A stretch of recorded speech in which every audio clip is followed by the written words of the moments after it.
السلام علیکم سامعین، رواں مہینہ ماہ محرم الحرام بہت ہی برکتوں والا اور فضیلت کا حامل مہینہ ہے۔ اسی تعلق سے ریاست کرناٹک کی مسجد ام الحسنین اندرا نگر بنگلور میں جمعے کی نماز سے پہلے نامور عالم دین، مفسر قرآن اور مجلس دعوت الحق کے چیئرمین حضرت مولانا عبدالستار سلام قاسمی دامت برکاتہم کا اہم بیان ہوا ہے، جو پیش خدمت ہے۔ ونعوذ بالله من شرور أنفسنا ومن سيئات أعمالنا، من يهده الله فلا مضل له ومن يضلل فلا هادي له، ونشهد أن لا إله إلا الله وحده لا شريك له، ونشهد أن سيدنا ومولانا وحبيبنا وخليلنا ونبينا ورسولنا وشفيعنا وسندنا وشاهدنا ووسيلتنا محمدا عبده ورسوله، وصلى الله تبارك وتعالى عليه وعلى آله وأصحابه وأزواجه وذرياته ومن تبعهم بإحسان إلى يوم الدين. أما بعد، فأعوذ بالله من الشيطان الرجيم. بسم الله الرحمن الرحيم.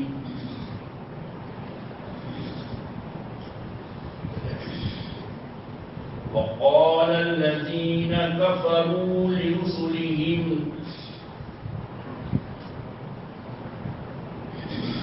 لنخرجنكم من أرضنا أو لتعودن في ملتنا، فأوحى إليهم ربهم لنهلكن الظالمين. صدق الله العظيم.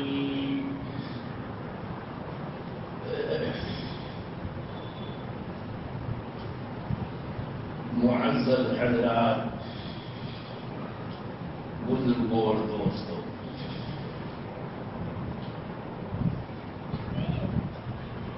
نئے سال دوسری تاریخ ہے آج، محرم الحرام 1445-45 ہجری کا یہ دوسرا دن ہے۔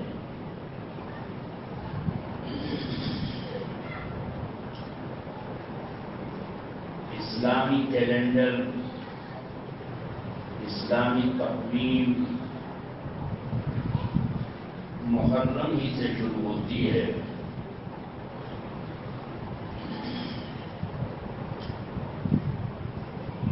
اس ہجرت نے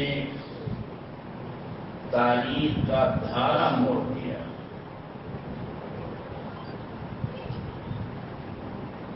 اس کے اسباب اور اس کے ریزن قرآن نے جگہ جگہ بیان کیے، اور یہ آیت جس کی میں نے تلاوت کی، اس کے بارے میں اللہ فرماتا ہے وَقَالَ الَّذِينَ كَفَرُوا لِرُسُلِهِمْ، کفار نے اپنے رسولوں سے، یعنی ہر دور میں اول الرسل حضرت نوح علیہ السلام سے لے کر آخر الرسل ختم الرسل حضرت محمد مصطفیٰ صلی اللہ علیہ وسلم تک قرآن کہتا ہے کہ کافروں نے رسولوں سے یہ کہا لَنُخْرِجَنَّكُمْ مِنْ أَرْضِنَا، جب انہوں نے دعوت دی، توحید کی، وحدانیت کی، تو انہوں نے کہا کہ ہم اس کو سننے کے لیے تیار نہیں ہیں،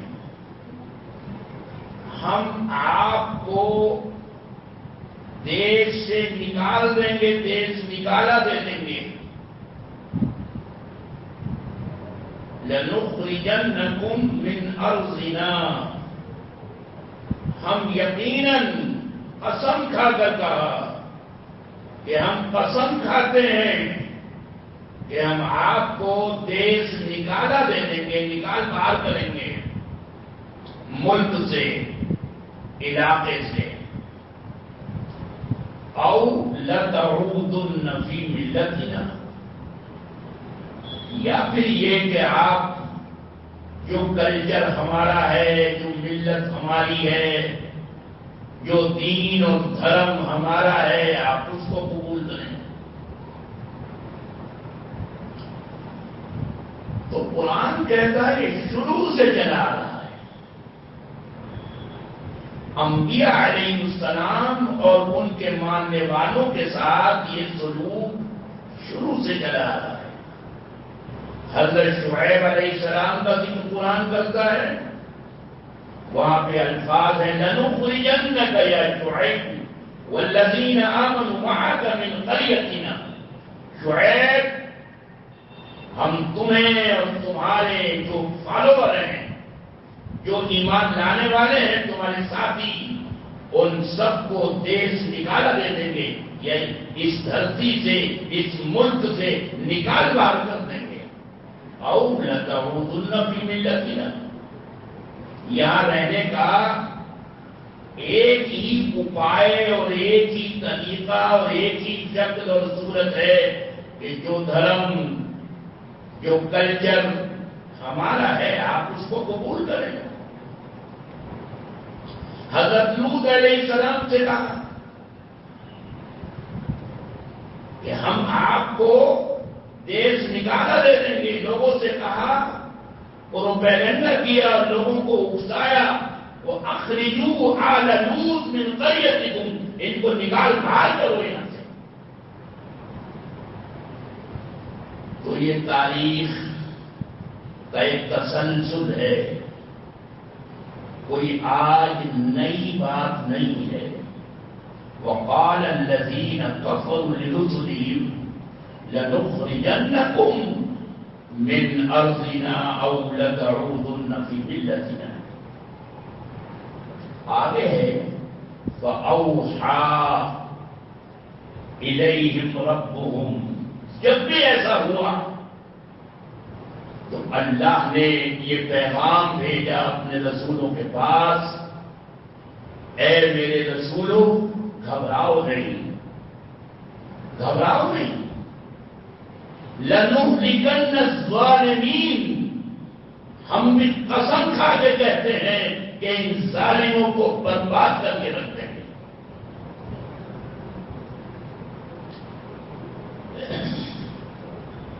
اللہ کے نبی صلی اللہ علیہ وسلم نے توحید کی دعوت دی، صدق و صفا اور وفا کی تعلیم دی، جو حضرت جعفر نے نجاشی کے درمیان میں اسپیچ دی، جہاں مکے کے لوگ آئے تھے ان کو واپس بلانے کے لیے کہ لارڈ، یہ ہمارے علاقے کے کچھ بے وقوف اور نادان لوگ ہیں، یہ آپ کے پاس آ گئے ہیں، اور ان کے جو گارجین ہیں، جو علاقے کے چودھری اور بڑے ہیں، انہوں نے ہمیں بھیجا ہے کہ ہم ان کو واپس لے کر جائیں۔ تو اس وقت، اور وہ کچھ گفٹ لے کر گئے تھے، رشوت، نجاشی کے جو درباری تھے ان کے لیے اور بادشاہ کے لیے۔ نجاشی نے کہا میں ان کو سنے بغیر آپ کے حوالے نہیں کروں گا، میں پہلے ان کی بات سنوں گا. صرف آپ کے کہنے سے میں یقین کروں اور ان کو آپ کے حوالے کرنے کا آرڈر کر دوں، ایسا نہیں ہوگا. چنانچہ ان حضرات کو بلایا گیا اور حضرت نجاشی متکلم بنے اور انہوں نے اسپیچ دی.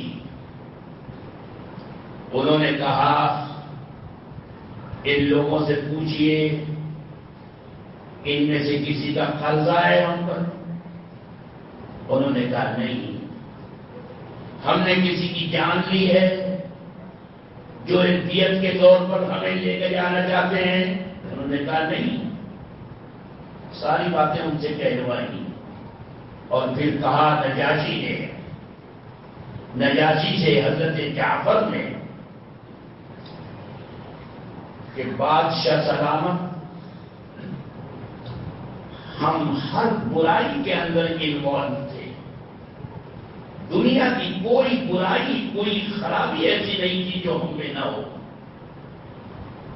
ہم نے ایک شخص جس کے نسب سے ہم واقف، جس کے بچپن سے ہم واقف، جس کی جوانی سے ہم واقف، جس کی جوانی پر کوئی داغ نہیں، دھبا نہیں، جس کو مکے کے لوگ نام لے کر پکارنا بے ادبی سمجھتے تھے اور صادق الامین، صادق الامین کہتے چلے آئے. انہوں نے ہمیں یہ دعوت دی جھوٹ مت بولنا،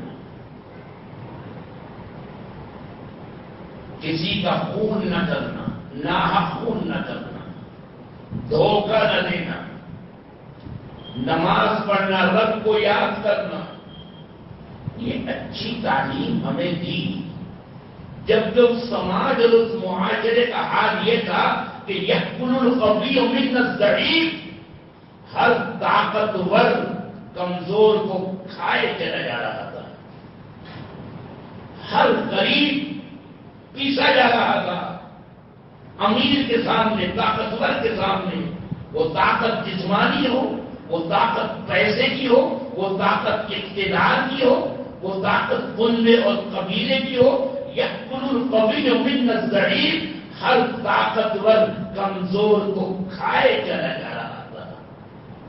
انہوں نے ہمیں ایسی اچھی اچھی باتیں سکھائی. ان لوگوں کو ناگوار ہوئی، یہ لوگ ہمارے مخالف ہو گئے، خون کے پیاسے ہو گئے. ہمارے نبی نے آپ کا نام سنا، آپ کے عدل اور انصاف کے بارے میں معلوم ہوا اور انہوں نے فرمایا کہ جاؤ نجاشی کے پاس جاؤ، ان کے دیش میں، ان کے ملک میں جا کر رہو.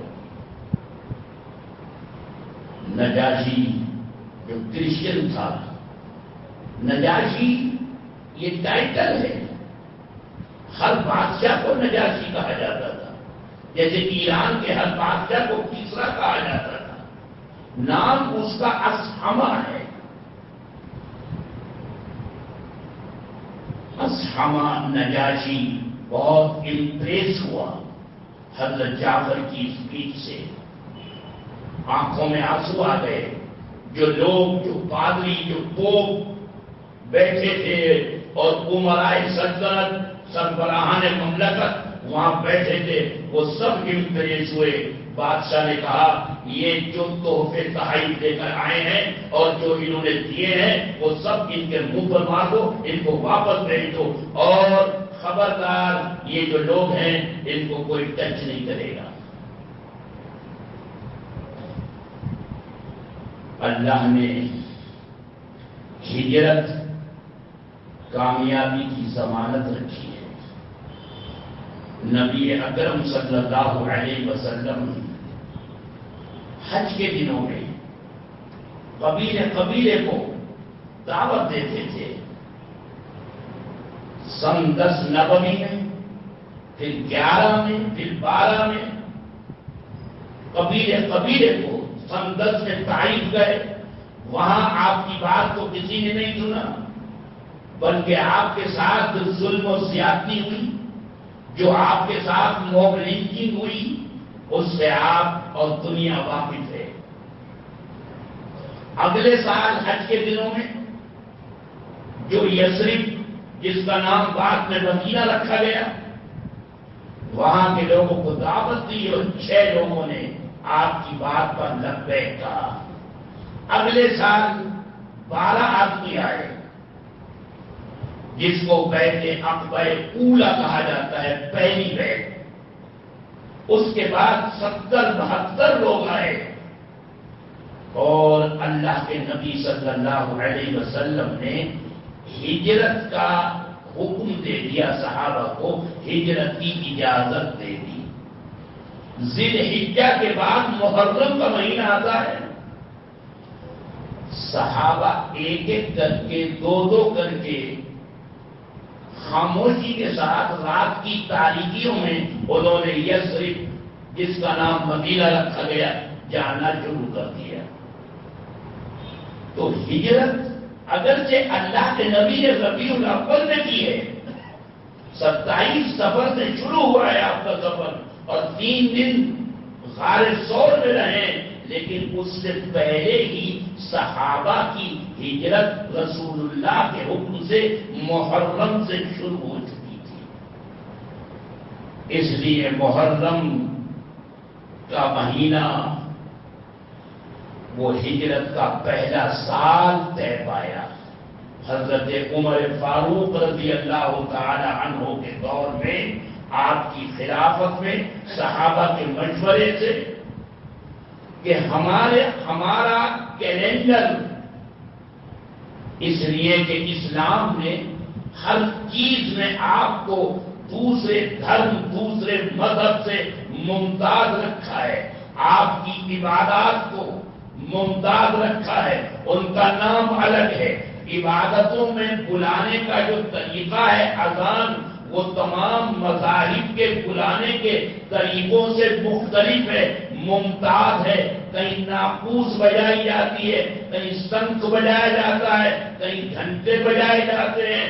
اللہ نے آپ کے کلچر کو، آپ کی تہذیب کو، ہر چیز کو ممتاز رکھا ہے۔ عبادات کے نام الگ رکھے ہیں۔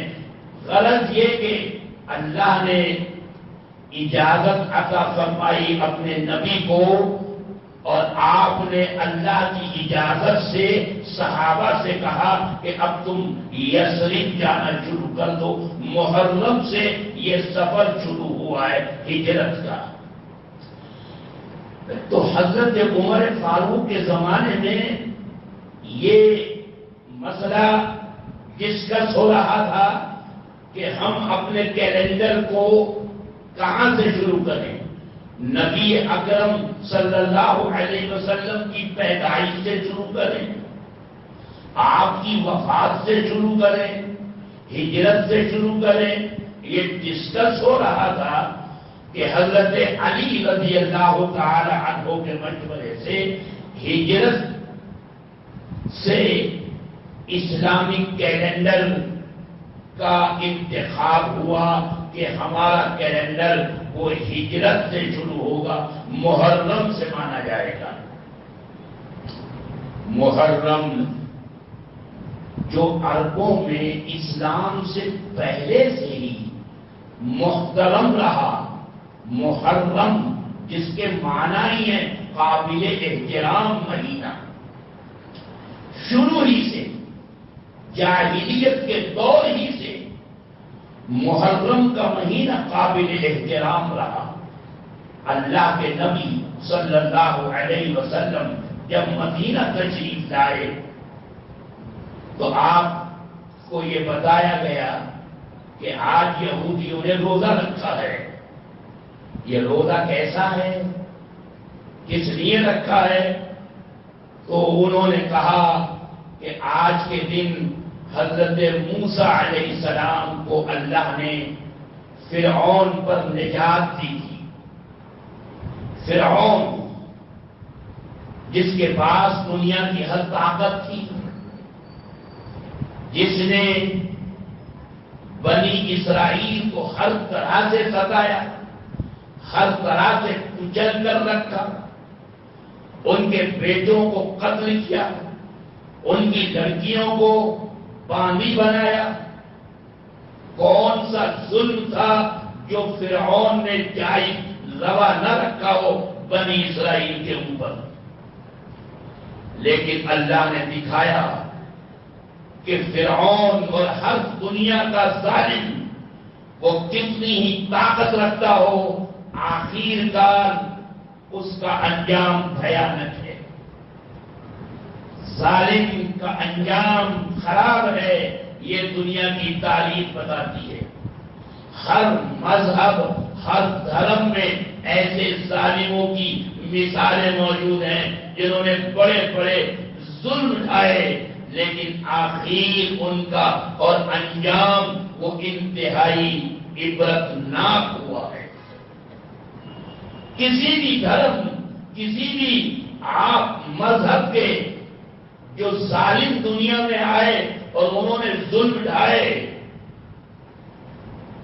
10 سال، 20 سال، 50 سال، لیکن ان کا انجام عبرتناک ہوا ہے۔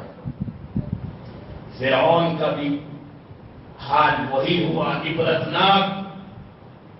تو اللہ نے اس دن یعنی محرم کی 10 تاریخ کو بنی اسرائیل کو پار لگایا ہے بحر قلزم سے۔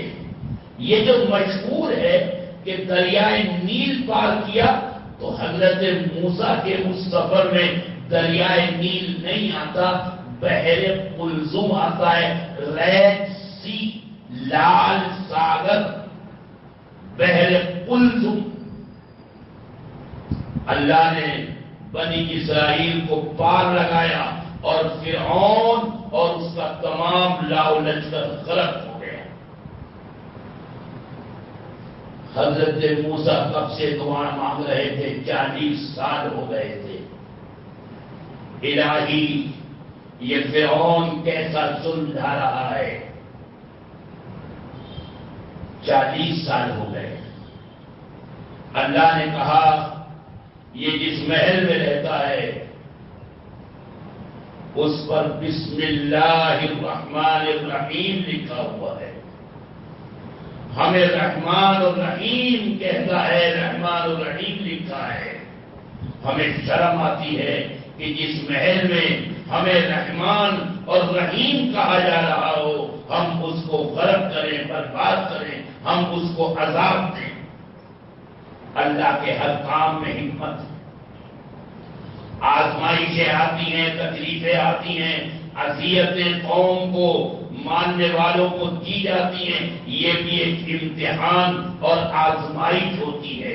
سونے کو آگ میں ڈالیے تو وہ اور کھرا ہو کر نکلتا ہے، اور جو سونا نہیں ہوتا وہ شو کرتا ہے کہ میں سونا ہوں، لیکن در حقیقت وہ لوہا ہوتا ہے، وہ سونا نہیں ہوتا، پیتل ہوتا ہے۔ لیکن سونے کا اس کے اوپر ملمہ کر دیا جاتا ہے، سونا چڑھا دیا جاتا ہے دھوکہ دینے کے لیے کہ یہ سونا ہے۔ آگ میں ڈالتے ہی وہ سب ختم ہو جاتا ہے اور جو اس کی اصلیت ہے وہ سامنے آ جاتی ہے۔ تو یہ آزمائشیں مشرق میں ہوں یا مغرب میں ہوں یا شمال میں ہوں یا جنوب میں ہوں، یہ جو آزمائشیں آ رہی ہیں اور چند نادان اور ناسمجھ کسی لوگ لالچ میں یا کسی دباؤ اور پریشر میں، جن کے دلوں میں ایمان نہیں تھا، دکھاوے کا تھا، وہ ذرا سے پریشر اور ذرا سے خوف اور ذرا سے ڈر سے وہ اسلام کو چھوڑ دیتے ہیں اور دوسرے کے دھرم کو، شرک کو، کفر کو اختیار کر لیتے ہیں۔ معلوم ہوا کہ وہ در حقیقت ایمان نہیں تھا، دکھاوے کا تھا، ظاہر ہو گیا۔ اللہ آزماتا ہے۔ اللہ نے کہا احسب الناس ان يدخلوا الجنة وهم لا يفتنون، کیا لوگوں نے یہ سمجھ رکھا ہے کہ تم جنت میں ایسے ہی خرامہ ٹہلتے ہوئے خالہ کا گھر سمجھ کے چلے جاؤ گے؟ وَهُمْ لَا يُفْتَنُونَ، ان کی آزمائشیں نہیں ہوں گی، ان کا امتحان نہیں لیا جائے گا، امتحان لیا جاتا ہے۔ وعند الامتحان یکرم الرجل او یہان، امتحان کے وقت ہی پتہ چلتا ہے کہ اس کے اندر کیا تھا، یا عزت ہوتی ہے یا ذلیل ہوتا ہے۔ امتحان میں پاس ہوا اور اچھے نمبرات سے ہوا، عزت افزائی ہوتی ہے کہ بہت پڑھا بچے نے، بہت پڑھا۔ اور اگر کھیلا کودا اور موبائل میں ٹائم ویسٹ کیا، برباد کیا اور فیل ہو گیا، تو دنیا اس کو تھو تھو کرتی ہے کہ کچھ بھی نہیں تھا، صرف دکھاوا تھا، جانا اور آنا، اندر سے کچھ نہیں تھا۔ عند الامتحان یکرم الرجل او یہان۔ بہرحال امتحان کوئی آج نیا نہیں ہو رہا ہے۔ حضرت نوح علیہ السلام سے، اول الرسل سے آخر الرسل تک، اور آخر الرسل سے آج تک، اور آج سے قیامت تک امتحان ہوتا رہا ہے اور ہوتا رہے گا۔ بڑی بڑی آزمائشیں آئی ہیں۔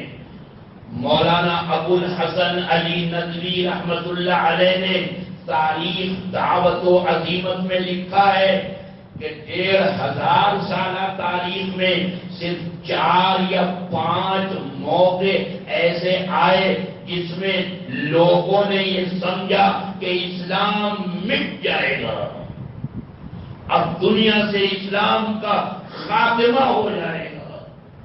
ایسے ایسے حالات آئے، 4 یا 5، یوں تو سینکڑوں آئے، ہر جگہ آئے، لیکن 4 یا 5 ایسے آئے۔ انہی میں سے ہلاکو خاکہ بھی ہے جس نے بغداد کو تخت برباد کر کے رکھ دیا اور ایسی تباہی مچائی، ایسا برباد کیا کہ کئی لاکھ مسلمانوں کے سروں سے مینار بنایا۔ وہ خوش تھا کہ اسلام مٹ جائے گا، اسلام کا نام و نشان مٹ جائے گا۔ وہ بیٹھا ہوا تھا اور اس کا بیٹا موجود تھا اس کے برابر میں۔ دور کہیں سے اذان کی آواز آئی، اشہد ان لا الہ الا اللہ کے بعد اشہد ان محمد رسول اللہ۔ اس نے کہا بیٹا میں ہار گیا، جس کے نام کو مٹانے کے لیے یہ میں نے مینار بنایا، اس کا نام تو آج بھی سنائی دے رہا ہے۔ تو مولانا علی میاں نے لکھا ہے کہ 4 یا 5 مواقع ایسے آئے جس میں لوگوں نے سمجھا کہ اب اسلام دنیا سے ختم ہو جائے گا، لیکن ختم نہیں ہوا۔ تو اے مسلمانوں، اس میں گھبرانے کی بات نہیں، رات ہے، اندھیرا ہے، ظلم کا، زیادتی کا، سختیوں کا، طرح طرح کے دباؤ کا، پریشر کا، داغ دھونس کا، ہر طرح کا اندھیرا ہے، رات بڑی ہے، کافی بڑی رات ہے، لیکن اللہ پر بھروسہ رکھو، یہ رات آخر کار گزر جائے گی اور پھر سحر نکلے گی، سورج برآمد ہوگا، عدل کا، انصاف کا، راستی کا، حقانیت کا، ایمانداری کا، دیانت کا سورج طلوع یقیناً ہوگا۔ رات ہے تو دن بھی آئے گا، گھبرانے کی بات نہیں۔ اور اہل کرناٹک مبارکبادی کے مستحق ہیں کہ انہوں نے ایک مثال پیش کی ہے کہ اس سورج کے نکلنے سے پہلے ایک شہر نکلی ہے، شہر برآمد ہوئی ہے کرناٹک سے۔ کاش کے دوسرے صوبے اور دوسرے اسٹیٹ اور دوسرے علاقے بھی کرناٹک کی تقلید کریں اور کرناٹک کی مثال کو سامنے رکھ کر اس سورج کے نکلنے کا ذریعہ بنے۔ میرے عزیزوں اور دوستوں، مایوسی تو کفر ہے۔ اللہ نے کہا مومن اور بزدل، مومن اور جناب کسی طرح کا بھی اس کے اندر بزدلی اور خوف و حالات، دونوں چیزیں ایک ساتھ جمع نہیں ہو سکتے، ایک ساتھ جمع نہیں ہو سکتے۔ بے شک حالات آتے ہیں پیغمبروں پر آئے، ایسے ایسے پیغمبروں پر آئے جن کو چیر دیا گیا، انہوں نے اف نہیں کی۔ اف کرو گے نام تمہارا کاٹ دیا جائے گا۔ قرآن نے اصحاب اخدود کا واقعہ بیان کیا ہے۔ یمن میں وہ ایک بادشاہ تھا، یہودی بادشاہ۔ حضرت عیسیٰ علیہ السلام کے دنیا سے جانے کے کچھ دنوں کے بعد، 100-200 سال کے بعد، یمن میں وہ عیسائی تھے، کرسچن تھے، حضرت عیسیٰ پر ایمان لانے والے مومن تھے۔ اس نے پریشر ڈالا، خوف کیا، لالچ دیا، لالچ میں نہیں آئے، تمہیں یہ دے دیں گے، تمہیں وہ دے دیں گے، تمہیں دکانیں دے دیں گے، تمہیں یہ پوسٹ دے دیں گے، تمہیں یہ عہدہ مل جائے گا اگر تم ہماری بات کو، ہمارے کلچر کو اپناؤ گے تو۔ نہیں مانا، خوف دہشت میں مبتلا کیا، خندقیں کھودی گئی، 7 خندقیں، آگ جلائی گئی، ان خندقوں کے اندر آگ کے شعلے، آگ کی لپٹیں آسمان سے باتیں کر رہی تھی۔ ان کو لایا گیا، دیکھو اس میں تم کو ڈال دیا جائے گا، چھوڑ دو اس مذہب کو، اور او لتعودن فی ملتنا، جو ہمارا کلچر ہے اس کو تسلیم کرو، ایکسپٹ کرو، اس کو مانو۔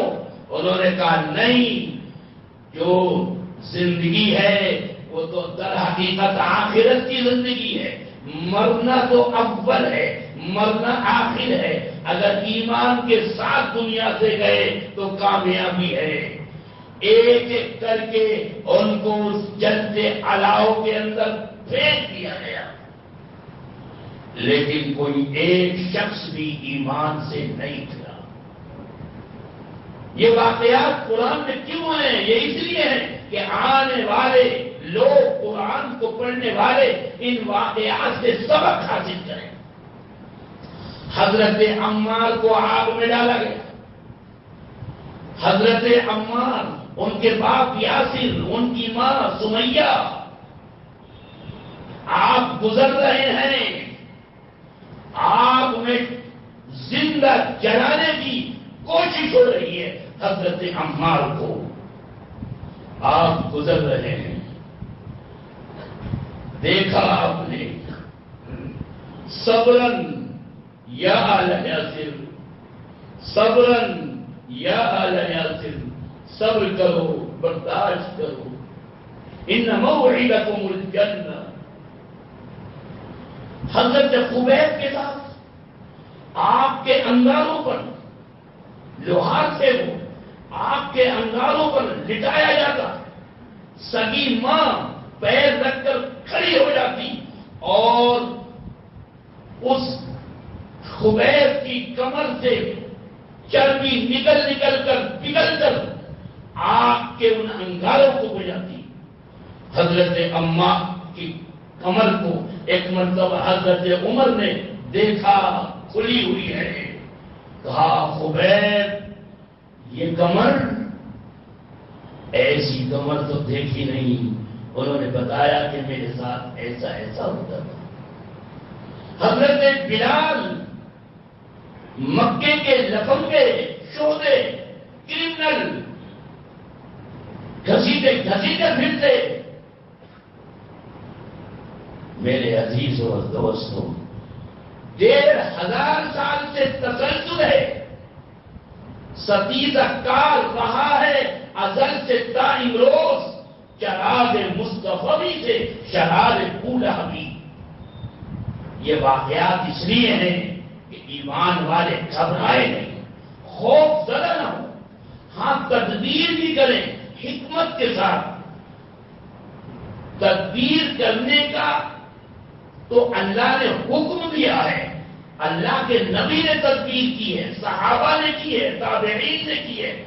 تدبیر کرو لیکن جذباتیت کے ساتھ نہیں، حکمت کے ساتھ، جو آپ کے بڑے ہیں ان کے مشوروں کے ساتھ اسلام کے پیغام کو، پیغام محبت کو، پیغام امن کو، پیغام عافیت کو، پیغام سلامتی کو اپنے عمل اور کردار اور کیریکٹر سے پیش کرو۔ انشاءاللہ دنیا آپ کی ہے، آنے والا سورج، آنے والا دن، آنے والا کل وہ آپ کا ہے، بشرطے کہ ہم خود اپنے آپ کو سدھاریں۔ ان اللہ لا یغیر ما بقوم حتی یغیروا ما بانفسہم۔ اللہ اس قوم کو نہیں بدلتا جب تک کہ وہ لوگ خود اپنے اندر تبدیلی نہ لائیں، اپنے ظاہر کے اندر تبدیلی ہو، جیسا اسلام کہتا ہے، اپنے اعمال میں ہو، کردار میں ہو، کیریکٹر میں ہو۔ جو حقوق ہمارے ذمہ ہیں ہم ان حقوق کو ادا کریں، جو فرائض، جو ڈیوٹیز ہیں ان کو انجام دیں، دوسروں کو محبت کا پیغام دیں، اسلام کا عملی پیغام دیں۔ انشاءاللہ وہ لوگ آپ کے سامنے جھکیں گے، آپ کی بات کو مانیں گے۔ اگر وہ کوئی ظلم اور زیادتی کرتے ہیں آپ برداشت کرو، برداشت سے اس کا جواب دو، جہاں تک ہو سکتا ہے برداشت سے جواب دو۔ میرے عزیزوں اور دوستوں، اسلام نے آپ کو جو کلچر دیا ہے، جو تہذیب دی ہے، جو معاشرہ دیا ہے، وہ دنیا کے تمام دھرم اور تمام مذاہب سے الگ ہے، اور آپ کی پہچان اور آپ کی شناخت اسی وقت تک ہے جب تک کہ آپ اس کلچر کے اندر فٹ ہیں، اس فریم کے اندر ہیں۔ اور اگر آپ نے دوسروں کے کلچر کو قبول کیا پھر آپ میں اور ان میں کوئی فرق نہیں رہے گا۔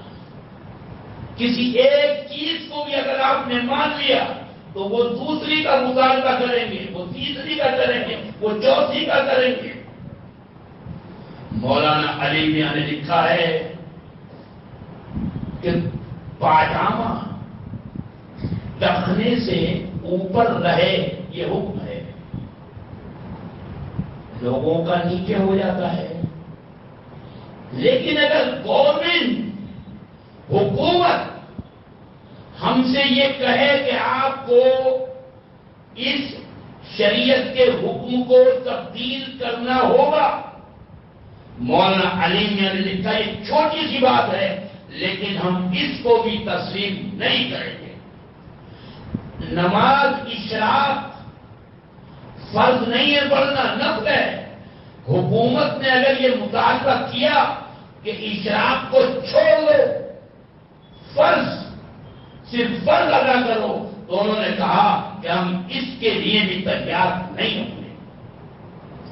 میرے عزیزوں اور دوستوں، یہ ملک جہاں ہزاروں سال سے، ہم 1500 سال سے رہ رہے ہیں، یہ ملک آدم کا ملک ہے۔ حضرت آدم اسی ملک میں آئے، جنت سے آئے تو اسی ملک میں آئے۔ آدم جو سب کے باپ ہیں، میرے آپ کے تمام لوگوں کے باپ ہیں، یہ ملک ہمارے باپ کا ملک ہے، یہ ملک ہمارے باپ کا ملک ہے۔ میرے عزیزوں اور دوستوں، اگر کسی کو آنا ہے تو باپ کے کلچر کو اپنا کر گھر واپسی ہوگی، ہم سے کہنے کا حق نہیں ہے، ہم تو باپ کے طریقے پر ہیں۔ ان الدین عند اللہ الاسلام، دین تو اسلام ہے۔ آدم سے لے کر اور محمد الرسول اللہ تک ایک ہی دین چلتا رہا، دین اسلام۔ اس میں تھوڑے تھوڑے طریقے وقت کے لحاظ سے اس میں چینجنگ ہوتی رہی، لیکن جو بنیاد تھی وہ ایک ہی تھی، بنیاد ایک تھی۔ ان الدین عند اللہ الاسلام، الدین القیم، جس کو قرآن نے کہا ذالک الدین القیم، یہ ہے وہ دین قیم۔ اور دین قیم کی سنسکرت وہ سناتن ہے. سناتن کے معنی وہی ہے، ٹھیک وہی ہے جو عربی کے قیم کے ہیں، جو ہمیشہ سے ہو، جو سدا سے ہو، جس میں کوئی تبدیلی نہ ہوئی ہو. یہ اسلام وہی سناتن کا نیا ایڈیشن ہے جس میں کوئی تبدیلی نہیں ہے. ان کے مذاہب میں 1000 تبدیلیاں ہیں، کسی میں کچھ ہے تو کسی میں کچھ ہے. 100 سال پہلے کی کتاب میں کچھ ہے، آج کی کچھ ہے، 1000 سال پہلے کی کچھ اور ہے. ہندی میں ہے تو کچھ اور ہے، سنسکرت میں ہے تو کچھ اور ہے، انگلش میں ہے تو کچھ اور ہے. لیکن یہ دین قیم، دین اسلام وہ ہے جس میں کسی ایک شعبے کی تبدیلی نہیں ہوئی. اِنَّا نَحْنُ نَزَّلْنَا الذِّكْرَ وَإِنَّا لَهُ لَحَافِظُونَ. اس ملک میں مختلف لوگ، مختلف قبیلے، مختلف مذاہب، مختلف دھرم، طرح طرح کے لوگ رہ رہے ہیں. ان سب کو ایک کلچر میں، ایک فریم میں ٹھونس دینا اور اس کی کوشش کرنا، یہ تو جو اس کے نظریہ ساز تھے. گرو گوالکر جو ان کے نظریہ ساز ہیں، تھیوری انہوں نے بنائی ہے، اسی پر یہ عمل پیرا ہے. انہی گرو گوالکر نے اپنے انٹرویو میں 72-73 میں مدر انڈیا میں اسی طرح سے جو ان کا آرگنائزر، جو آرگن ترجمان اخبار ہے انگلش کا، ان سے انٹرویو لیا گیا ان کے دیہانت، ان کے انتقال سے کچھ پہلے 72-73 میں وہ دنیا سے چلے گئے. جو نظریہ ساز ہیں انہوں نے کہا ہے، انہوں نے لکھا ہے، آج بھی جو ان کی کلیات ہیں اس میں وہ موجود ہے، ان کا اسٹیٹمنٹ کہ اس ملک، یہ ملک وبھنتا کا ملک ہے، تنوع کا ملک ہے. اس میں سب کو ایک کلچر میں سمو دینا اور UCC نافذ کر دینا یہ بالکل اچت نہیں ہے، بالکل مناسب نہیں ہے. یہ بات جو اس سے پہلے سن 92 میں غالباً، اس سے پہلے جو لا کمیشن میں یہ بات اس سے پہلے بھی آ چکی ہے. لا کمیشن نے یہ فیصلہ دیا تھا کہ UCC اس ملک کے لیے نہ ضروری ہے نہ وقت کا کوئی تقاضا ہے. یہ صرف ایک شوشہ ہے، صرف آپ کے دھیان اور آپ کے خیال کو بانٹ دینے کی یہ کوششیں ہیں. آپ اپنی جگہ پر قائم رہیں اور ہر تدبیر بھی کریں، غافل نہ رہیں. برسات اگر آ رہی ہے تو آپ اپنے گھر کو آپ دیکھیں گے کہیں سے پانی تو نہیں دکھے گا. بعض بے وقوف یہ بھی کہہ رہے ہیں، ہمارے پنجاب میں بعض بے وقوفوں نے یہ کہا کہ یہ صرف ایک دھوکہ ہے اور ڈراؤنی بات ہے، اکابر کو جو ہے پتہ نہیں ہے. ایسا نہیں ہے. اکابر کی سمجھ، بڑوں کی سمجھ پر اگر آپ چلیں گے تو کامیاب ہوں گے. آپ ہر ممکن تدبیر اختیار کریں اور اللہ پر بھروسہ رکھیں، انشاءاللہ اللہ مدد کرے گا. وآخر دعوانا ان الحمدللہ رب العالمین.